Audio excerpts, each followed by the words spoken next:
So I saw Thor: Love and Thunder yesterday. One of my most anticipated movies of the year, and I had some thoughts. So this will be spoiler filled. So you've been warned. So I want to get this out of the way now. I don't fully understand the hate this movie's getting. It's quick. It moves quickly. It Some things are underdeveloped because of how quick it moves.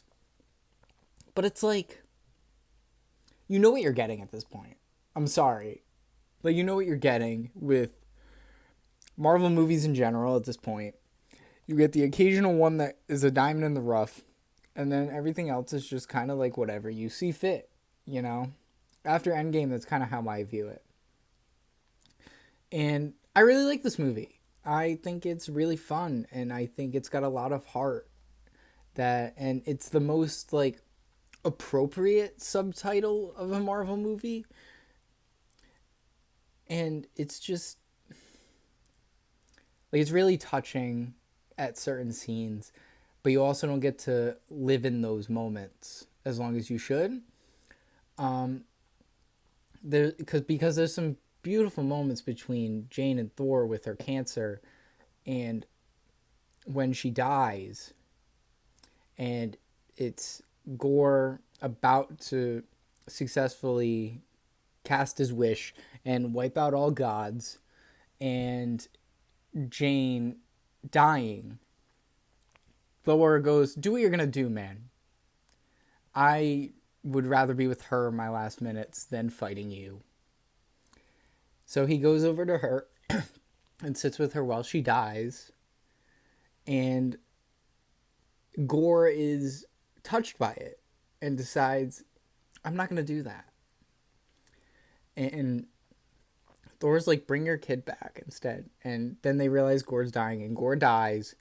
And I guess it's assumed that Jane and Thor are going to raise Gore's daughter, but then Jane dies, and it just becomes what Thor raising her, which I think is very interesting for what's to come for Thor if they do more.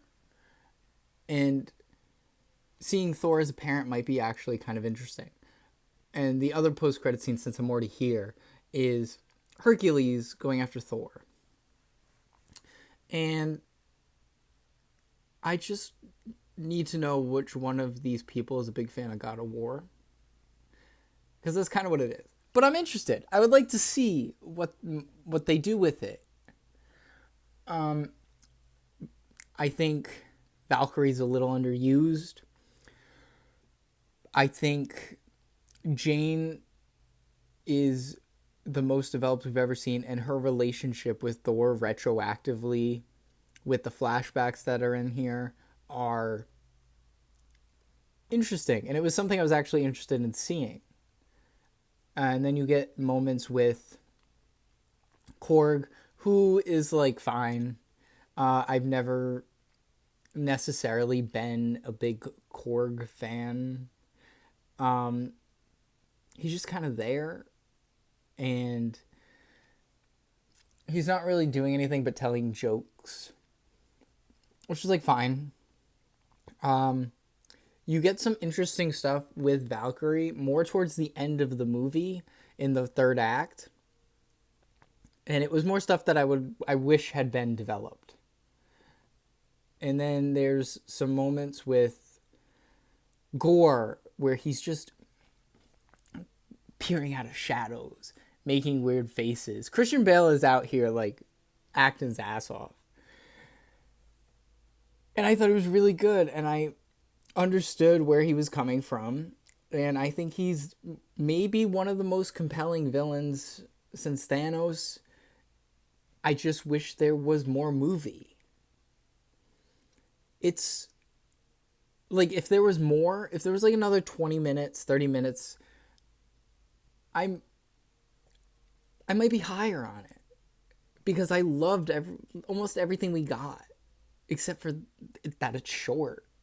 And the scene with the guard, I wish there was more Guardians stuff at the beginning. I wish we had seen more with them, because and Thor like developing his whole look, and Star-Lord and him having the conversation of, you don't know who you are, and you need to figure that out. You need to figure out who's important to you and what your priorities are and what you want to do with your life instead of being aimless.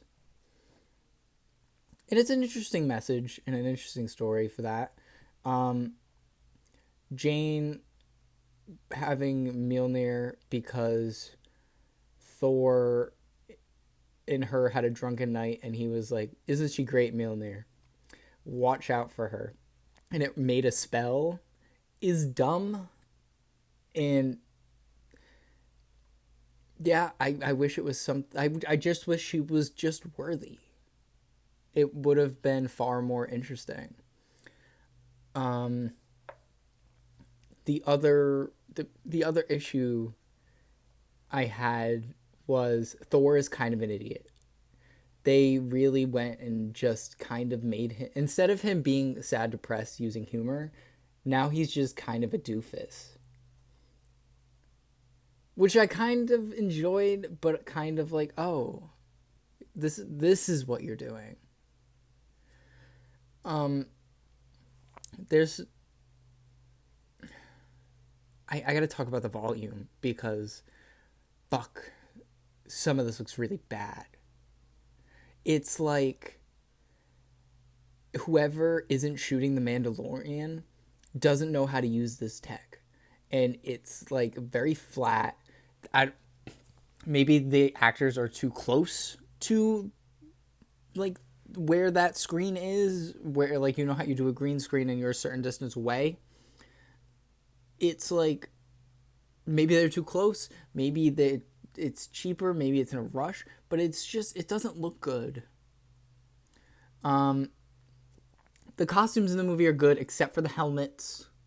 The helmets are really like whack and CG, which like, I don't care about CG as long as it like, you know, like if it's bad, it's bad. If your story's good, I'm gonna enjoy it. It's Thor even removes the helmet 30 seconds later instead of just don't make it, because he makes that whole outfit as like an ego trip because Jane looks cool, and he's like, you're copying my look. So he changes his outfit and makes it more like over designed. You know, I'm being kind of negative, but like, I left that movie like, I really liked it, and in some ways I like it more than Ragnarok, and in other ways I don't. I want to see it again to like get a full analysis of how I feel about this, but like, I really enjoyed it. Go to Daddy. No need. Hey, there you are. Here it comes. This ends here and now!